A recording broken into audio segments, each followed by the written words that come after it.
Et salut les traders, j'espère que tout le monde va bien, moi ça va super. On se retrouve comme chaque dimanche à 18h depuis plusieurs mois maintenant pour une nouvelle vidéo d'analyse. Merci à ceux qui prennent le temps de lâcher leur petit like et leur commentaire en dessous de chaque vidéo, vous donner un vrai coup de pouce à la chaîne YouTube. Si c'est pas le cas, n'oubliez pas de le faire, c'est gratuit et ce serait super sympa. Pensez à vous abonner si c'est pas déjà fait et si mon contenu vous plaît. Allez, je vous prends pas plus la tête, on attaque le cours immédiatement. Allez, on commence par AutoCAD. Alors la semaine dernière, c'était pas fou au niveau de la structure. Cette semaine, ça s'est un petit peu plus développé, il y a quelque chose d'un petit peu plus sympa.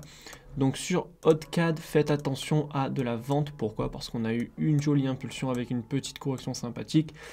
Ceux qui ne sont pas encore dans la vente, attendez un setup, mais voici ce qu'on va chercher pour la semaine prochaine sur AutoCAD.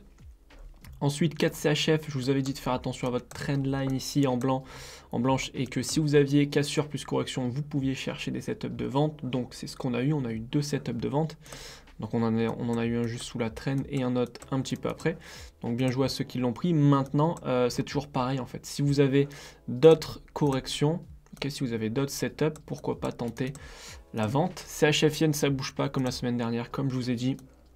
On est sur la fin d'une structure weekly. Donc il faut le développement d'une nouvelle structure pour savoir où on va en fait. Donc soit, très simple, je vous refais les scénarios, une correction comme on a eu là, comme on a eu là, comme on a eu là pour partir sur un achat, ok, pour connaître la direction, soit un retournement, donc une impulsion suivie de sa correction pour savoir qu'on va plutôt partir sur de la vente. Mais pour l'instant, on laisse en stand-by. EURNZD, donc ça y est, on a eu la cassure de notre plus bas, donc de celui-ci. Là. Maintenant, nous, on attend toujours le running quand même, donc là, on commence à avoir un début d'achat. Est-ce que c'est le running? Je ne sais pas, donc on parle de celui-ci. Hein.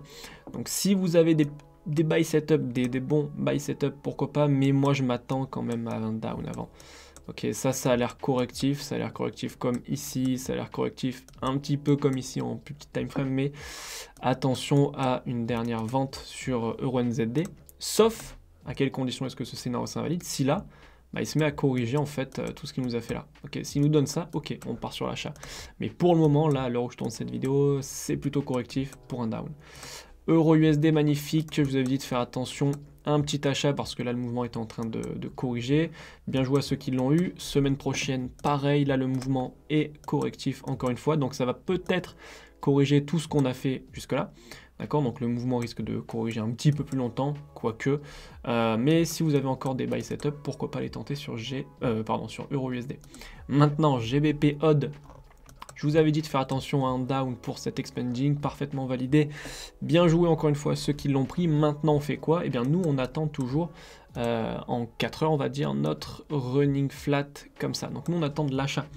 Donc, si vous avez un petit achat, un petit setup d'achat, pourquoi pas le tenter? Le mieux, c'est qu'ils viennent casser notre trendline ici. Ok, s'ils cassent la trend plus petit flag, petite correction comme Euro-USD, pourquoi pas tenter l'achat sur GBP Odd.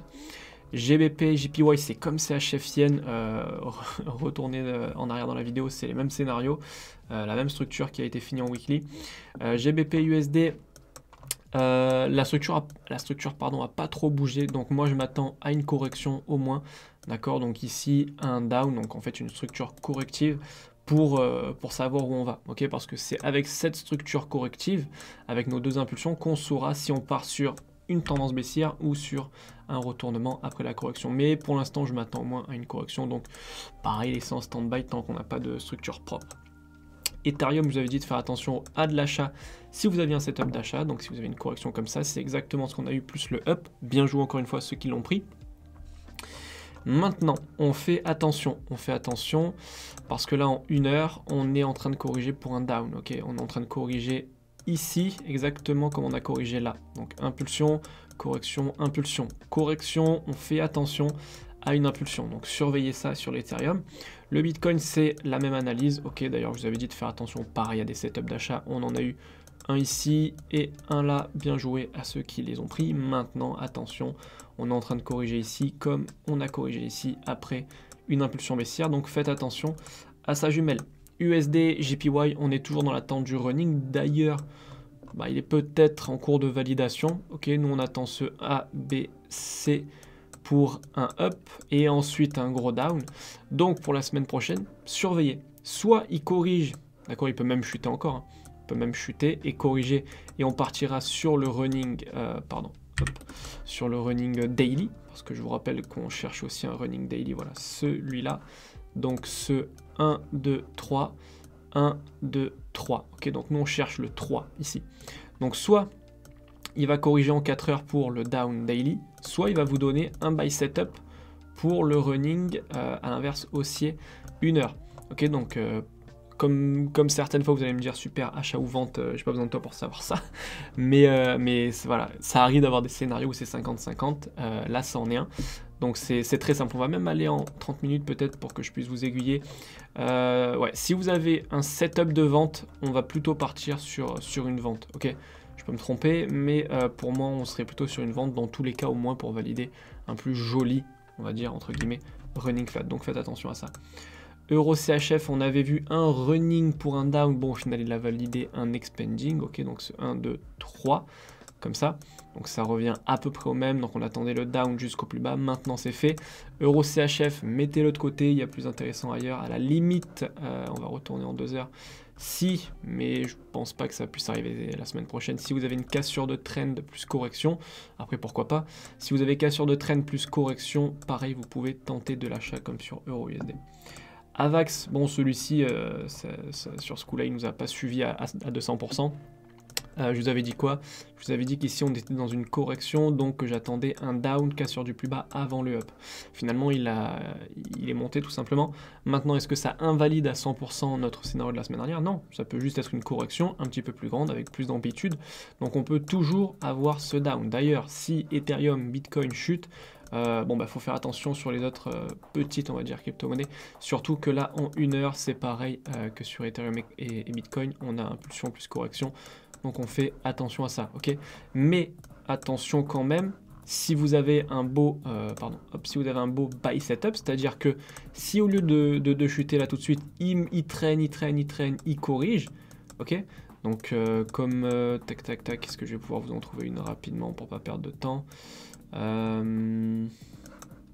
Voilà, comme ici, par exemple. Ok, si là il traîne et il corrige pour un achat, bah, vous cherchez la seconde impulsion haussière. Ok, donc voilà, s'il traîne, ok, et que vous avez un buy setup, pourquoi pas.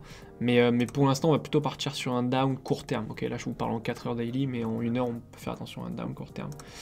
Le sol, bon bah bien joué à ceux qui ont pris l'achat, d'accord, vous avez dit que là on était en train de corriger, que c'était un très bon buy setup juste après une correction pour un achat, donc c'est typiquement ce qu'on attend quand on veut rentrer en buy sur des crypto-monnaies.